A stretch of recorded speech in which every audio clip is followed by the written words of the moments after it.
हूं आपके साथ शांतनु त्रिपाठी। बुलेटिन की शुरुआत करेंगे। सबसे पहले बात करेंगे दिल्ली ब्लास्ट की, और दिल्ली ब्लास्ट में अब आतंकवादी बचने वाले नहीं हैं। जी आपको बता दें कि दिल्ली ब्लास्ट में ताबड़तोड़ एक्शन शुरू हो गया है। जम्मू कश्मीर से मौलवी इरफान और उसकी पत्नी को गिरफ्तार किया गया है। दिल्ली धमाके में जांच भी तेज कर दी गई है सुरक्षा एजेंसियों के द्वारा। आपको बता दें, अभी देखिए, जम्मू कश्मीर से मौलवी इरफान और उसकी पत्नी गिरफ्तार। दिल्ली धमाके का मुख्य आरोपी बताया जा रहा है मौलवी इरफान। इंटरनेट के माध्यम से विदेशी जिहादियों के संपर्क में था, और इसके साथ साथ आतंकी गर्लफ्रेंड शाहीन शाहिद पर भी बड़ा खुलासा किया गया है। आपको बता दें, कानपुर के कॉलेज में प्रवक्ता थी शाहीन, तो यह बड़ा खुलासा, और देखिए बताया जा रहा है बिना बताए वहां से गायब हो गई। 2021 में बर्खास्तगी भी कर दी गई। सहारनपुर में एटीएस ने 3 संदिग्धों को भी उठा लिया है। आतंकी डॉक्टर अदील के करीबी हैं ये तीनों ही शख्स। तो दिल्ली ब्लास्ट में सरकार का एक्शन भी तेज हो गया है। गृह मंत्रालय में गृह मंत्री अमित शाह की बैठक भी चल रही है। तो ये बड़ी खबर आपको बता दें, दिल्ली धमाके पर देखिए सीसीएस की बैठक भी आज शाम को होने वाली है। तो दिल्ली धमाके के बाद अब पूरे एक्शन में नजर आ रही है सरकार भी, तमाम सुरक्षा एजेंसियां भी। तो यूपी पुलिस भी पूरी तरह से अलर्ट है। दिल्ली ब्लास्ट का पुलवामा कनेक्शन भी सामने आया। जम्मू कश्मीर पुलिस भी पूरी तरह से एक्शन में नजर आ रही है। जगह जगह पर छापेमारी की जा रही है और कई गिरफ्तारियां भी की गई हैं। और आतंकी जो कनेक्शन है, जो नेटवर्क है, उसको खंगालने की जो कोशिश है वो लगातार चल रही है। सफलता भी इसमें तमाम सुरक्षा एजेंसियों को मिली है।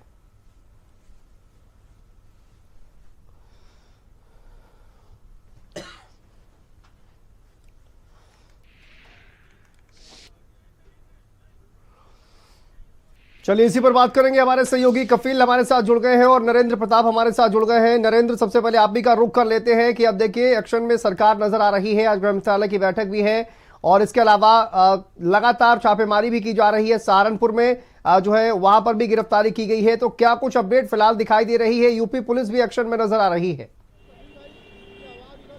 देखिए, डॉक्टर अदील जो है वो लंबे समय से सहारनपुर में रह रहा था, और यहाँ पर जो एक फेमस स्पेशलिटी हॉस्पिटल है वहां पर प्रैक्टिस करता था। इसी दौरान उसने यहाँ पर अपना बहुत सारा नेटवर्क भी खड़ा किया। उस नेटवर्क से जुड़े हुए 3 लोगों को यूपी एटीएस ने कल हिरासत में लिया है, और ये लोग 2 लोग जो हैं सहारनपुर शहर के हैं, और एक व्यक्ति देवबंद से हिरासत में लिया गया है। इसके अलावा उससे कनेक्टेड जितने भी लोग हैं, जिनसे उसकी नजदीकियां बताई जाती हैं, उन सब से भी लगातार एटीएस के लोग पूछताछ कर रहे हैं। तो यहाँ पर जो उसकी सक्रियता थी, उसका ये माना जा रहा है कि वो पश्चिम उत्तर प्रदेश में अपना नेटवर्क और ज्यादा बढ़ाना चाहता था, और उसके जो मंसूबे हैं, दिल्ली के बाद अगला निशाना पश्चिम उत्तर प्रदेश के किसी बड़े शहर को बनाने का था, और इसीलिए वो लंबे समय से यहाँ पर काम कर रहा था। आपको बताएं कि उसकी नजदीकियां इतना ज्यादा हो गई थी कि जब हाल ही में उसकी शादी हुई तो कश्मीर जाकर यहाँ सहारनपुर के ही कई लोगों ने वहां शादी में शिरकत की थी। तो इस तरीके से माना जा सकता है कि किस तरीके से तेजी से वो अपना नेटवर्क बढ़ा रहा था, और उसके जो लिंक फरीदाबाद में मिले हैं, लखनऊ में मिले हैं, और अलग अलग जगहों पर मिले हैं, उनसे ये बिल्कुल जाहिर है कि जो डॉक्टरों का व्हाइट कॉलर एक गैंग था, ये लगातार इस फिराक में था कि एक बढ़िया सा मौका ढूंढा जाए और जो उनके मंसूबे हैं वो पूरे किए जाएं। अब चूंकि उसका जो पूरा कनेक्शन है वो सामने आ चुका है, वो जैसे मोहम्मद से कनेक्टेड आतंकवादी हैं, और इसके अलावा उनकी जो एक्टिविटी है वो भी क्लियर हो चुकी है। तो अब निश्चित तौर पर उनसे जुड़े हुए जो लोग हैं उनके खिलाफ भी कार्रवाई होना तय माना जा रहा है। बिल्कुल नरेंद्र, और तमाम ऐसे जो कनेक्शन सामने आ रहे हैं उनके खिलाफ भी कार्रवाई होगी। स्वाति भी हमारे साथ जुड़ गई है दिल्ली से। स्वाति का रुख कर लेते हैं। स्वाति, ये साजिश बहुत बड़ी थी, ये बताया जा रहा है, लेकिन कई थ्योरी जो है वो सामने आ रही है। फिलहाल जांच पड़ताल तेज हो गई है, क्या अपडेट निकलकर सामने आ रही है?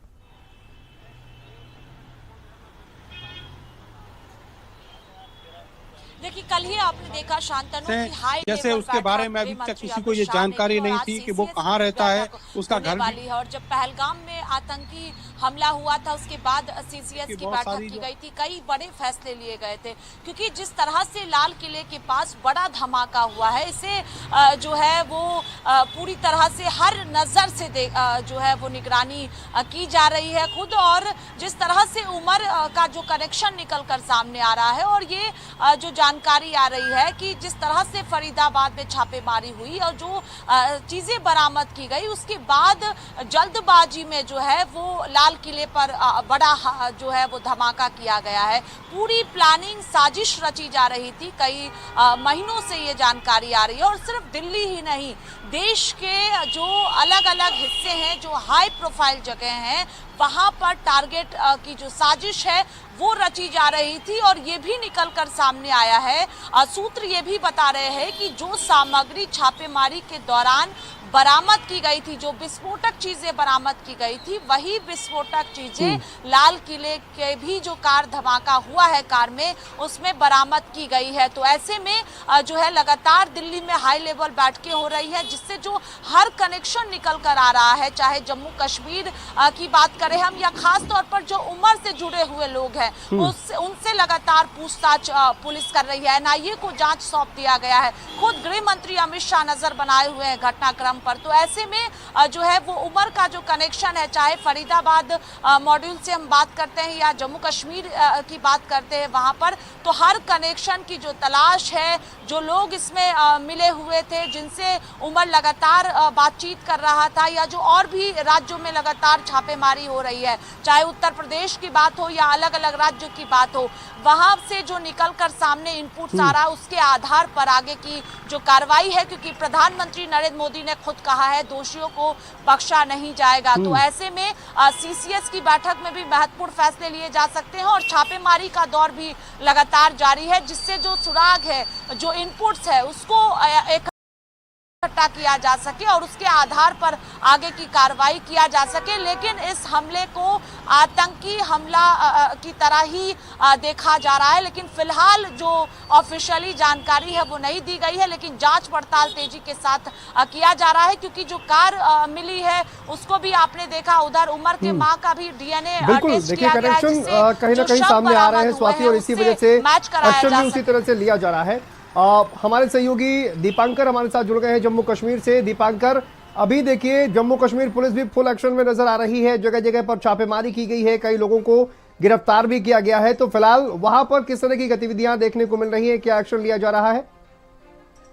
देखिए, जम्मू कश्मीर में अगर हम आपको बताएं, इस समय लगभग 200 से ज्यादा जगह पर जम्मू कश्मीर पुलिस, एसओजी और तमाम जो सिक्योरिटी एजेंसीज हैं वो अपनी कार्रवाई कर रही हैं। ये हम आपको जरूर बताना चाहते हैं कि ये सारा सिलसिला जो शुरू हुआ था वो यहाँ पर एक मौलवी हैं जिन्हें श्रीनगर से गिरफ्तार किया गया है। मौलवी इरफान उनका नाम है। उन पर यह आरोप है कि उन्होंने अनंतनाग श्रीनगर के जो डॉक्टर्स हैं उन्हें रेडिकलाइज करने का काम पिछले कई सालों से वो कर रहे थे। वो जैश ए मोहम्मद के जो चीफ है उनका वीडियोस उन्हें दिखाया करते थे। और अभी तक जिस तरह से 6 डॉक्टर्स को अरेस्ट किया गया है अलग अलग लोकेशन से, चाहे वो फरीदाबाद से अरेस्ट हो, चाहे लखनऊ से हो, या जम्मू कश्मीर में 3-4 की अरेस्ट हो, डॉक्टर हमीद प्याजल की अरेस्ट है, डॉक्टर यूसुफ का अरेस्ट है। और जहां तक उमर की बात हम आपको बताएं, उमर के परिवारजनों ने उसका वीडियो से और उसका फोटो जो है वो कल ही आइडेंटिफाई कर दिया था कि यही उनका लड़का है। और उसके बाद उनके फादर को पुलिस ले गई है, उनका भी डीएनए मिलान जो है वो दिल्ली में करवाया जाएगा। मदर का डीएनए कल ही यहाँ पर ले लिया गया था, उनके 2 ब्रदर्स को कल ही अरेस्ट कर लिया गया था। यानी कि पूरा शिकंजा जो है वो कसा जा रहा है। लेकिन हैरानगी की बात यह है कि 6 डॉक्टर्स जो है अभी तक अरेस्ट कर लिए गए हैं। अगर हम फरीदाबाद की यूनिवर्सिटी की बात करें तो वहां पर 40% स्टूडेंट्स जो हैं जो डॉक्टरी की पढ़ाई कर रहे हैं, 40% जो है वो कश्मीर से हैं। यानी कि इस पे बहुत बड़ा सवालिया निशान खड़ा होता है। डॉक्टर जिसे हम भगवान का रूप मानते हैं और बहुत ही पढ़ा लिखा मानते हैं, अगर 6 डॉक्टर्स अरेस्ट होते हैं और एक डॉक्टर जो है वो फिदाइन बन के गाड़ी लेके दिल्ली में ब्लास्ट करता है, तो फिर ये वाकई में एक नया पर्सपेक्टिव जो है वो खुल गया। भारत समाचार ने ये खबर 5 दिन पहले ब्रेक की थी जब आदिल को सहारनपुर से पकड़ा गया था। डॉक्टर आदिल जो है उसने सहारनपुर में 4 अक्टूबर को शादी की थी। उसने जो है वो पोस्टर चिपकाए थे और उसके बाद ये पूरा सिलसिला शुरू होता है और जाके फरीदाबाद में एक सुबह जो है वो रिकवरी होती है और दोपहर तक या शाम तक जाते जाते जहां तक एक तरफ लगातार पिछले 3-4 दिनों से जम्मू कश्मीर में अलग अलग लोकेशंस पर सर्चेस हो रही हैं। कार जो है वो जमायते इस्लामी के साथ कुलगाम में, शोपियां में, श्रीनगर में अलग अलग जुड़ रहे हैं। जम्मू के अलग अलग इलाकों में मैसिव कोऑर्डिनेशन सर्च ऑपरेशन लोगों के घरों में जिन जिन के संदिग्ध के नाम ये जो अरेस्ट किए गए डॉक्टर्स या उनके बाकी लोग हैं वो ले रहे हैं। और ये तार निश्चित तौर पर साफ बताते हैं कि बड़ा ज्यादा एक प्लान्ड तरीके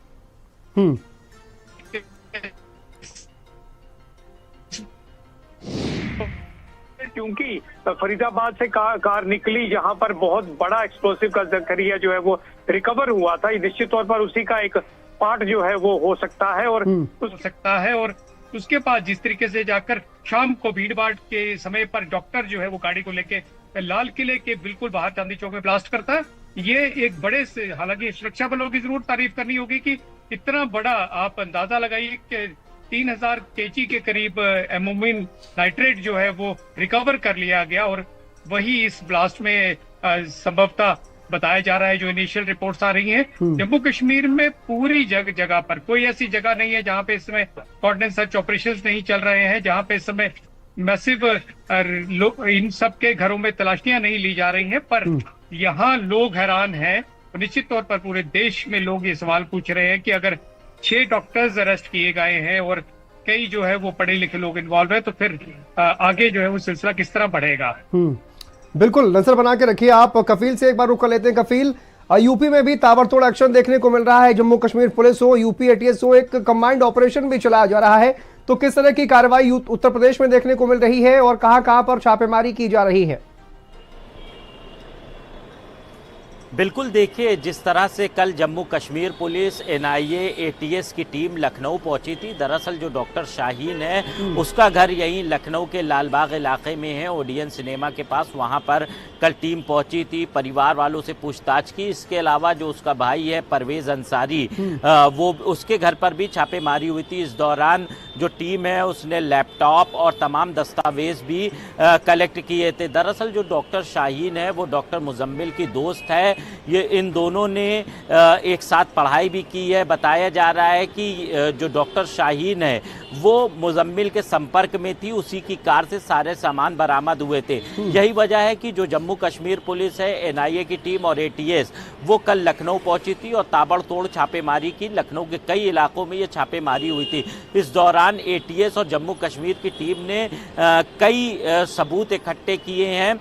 परिवार वालों से बात हुई है। जो डॉक्टर परवेज अंसारी है उसको भी गिरफ्तार कर लिया गया था। तो कहीं ना कहीं ये जो पूरा फरीदाबाद मॉड्यूल है वो देश के कई हिस्सों से कनेक्ट हो रहा है। सहारनपुर की जो गाड़ी थी डॉक्टर परवेज की, तो सहारनपुर से भी कनेक्शन हो रहा है। तमाम ऐसी चीज़ें हैं जिसको लेकर लगातार एटीएस छापेमारी कर रही है। फिलहाल प्रधानमंत्री नरेंद्र मोदी, गृह मंत्री अमित शाह इस पूरे छापेमारी और तमाम जो गतिविधियां हो रही उस पर निगाह बनाए। उन्होंने साफ कहा है कि जो भी... कफील, वापस आते हैं। इसी बीच बड़ी खबर लखनऊ से सामने आ रही है। आपको बता दें, लखनऊ से एक बड़ी खबर इस वक्त की।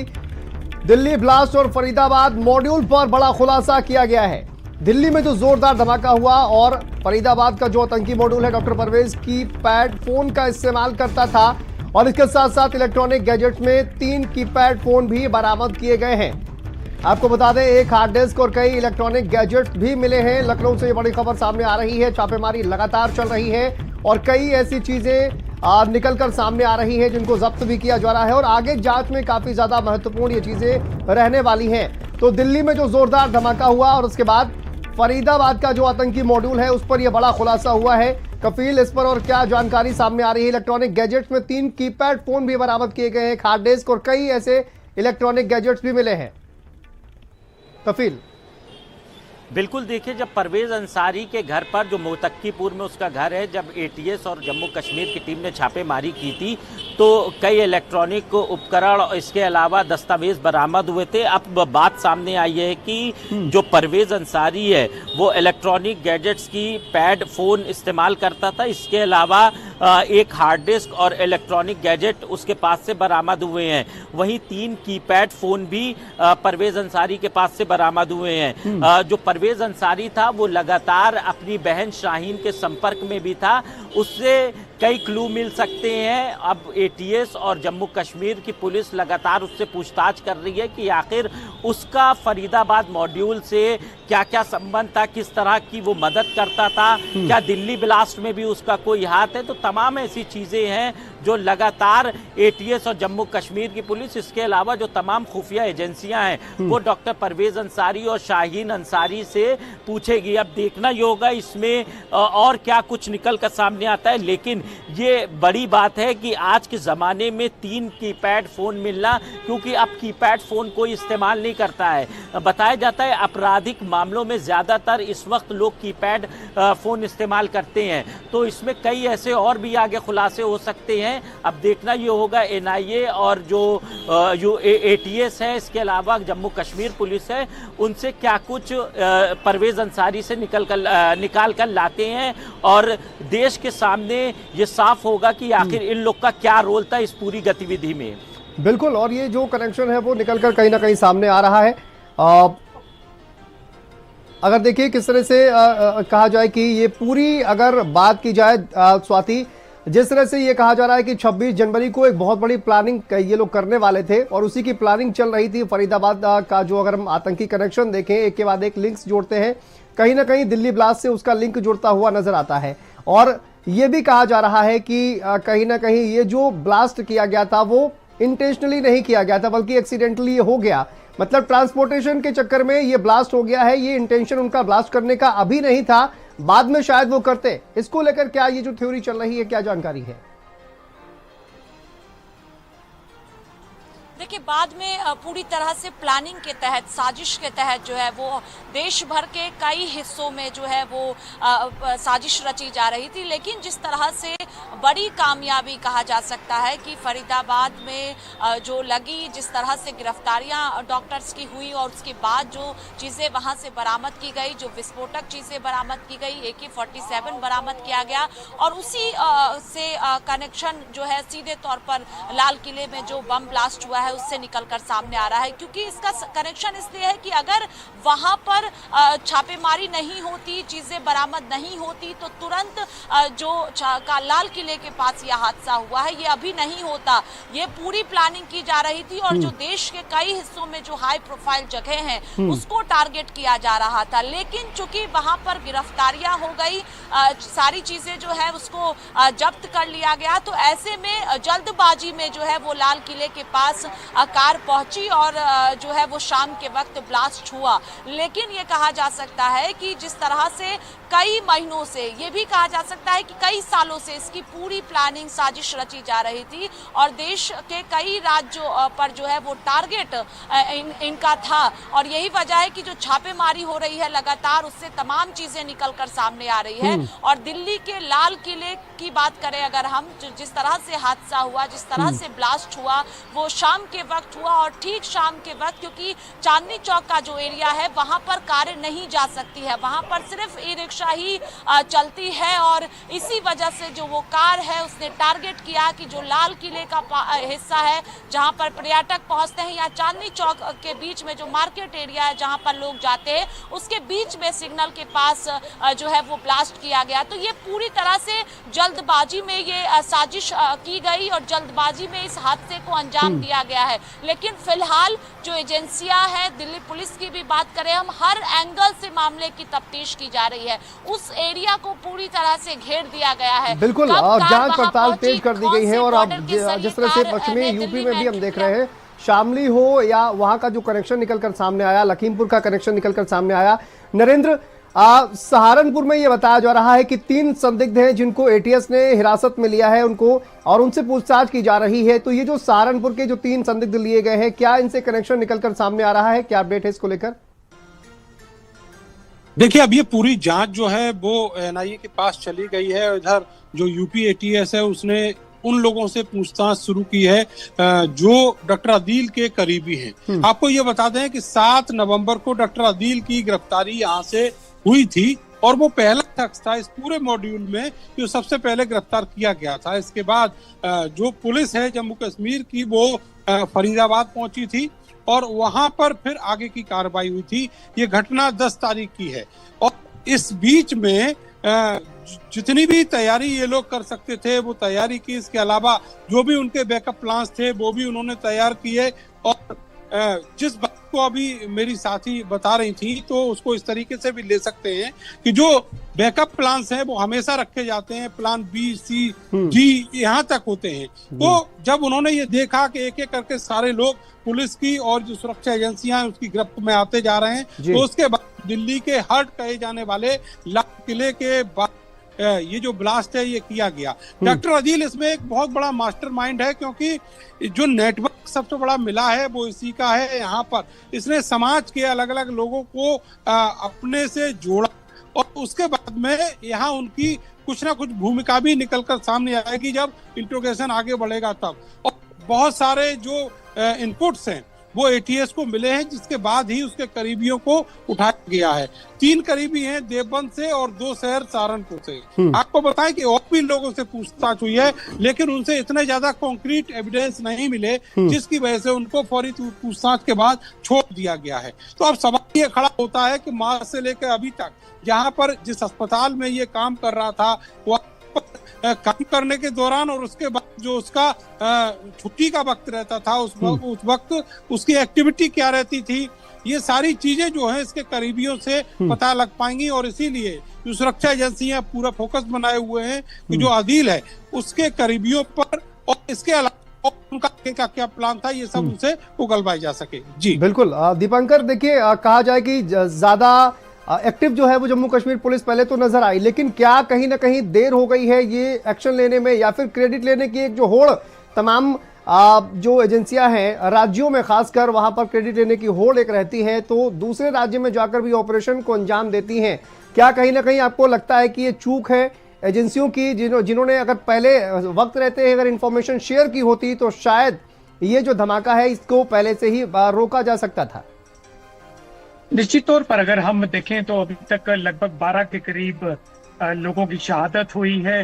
जिस तरह से चीथे उड़े, जिस तरह से ये एक शाम के समय इंसिडेंट हुआ, ये चूक तो जरूर हम इसे कहेंगे। लेकिन दूसरी तरफ अगर आप देखें तो जम्मू कश्मीर पुलिस की, एसओजी की यहाँ की तारीफ भी जरूर करनी होगी। अक्टूबर के महीने में पोस्टर्स जो है वो जमात इस्लामी के चिपकाए जाते हैं श्रीनगर और कुलगाम के इलाके में। ये एक नॉर्मल बात है। जम्मू कश्मीर में 30-35 साल के आतंकवादियों में आतंकवादी के एक जो पूरा सिलसिला रहा, नॉर्मल बात है। लेकिन जम्मू कश्मीर पुलिस एसओजी ने इसे बड़ा सीरियसली लिया। सीसीटीवी फुटेज में आदिल का जो है वो फोटो सामने आता है, सामने दिखता है। उसके बाद उसके दोस्त के फोन के जरिए उसे ट्रैक किया जाता है।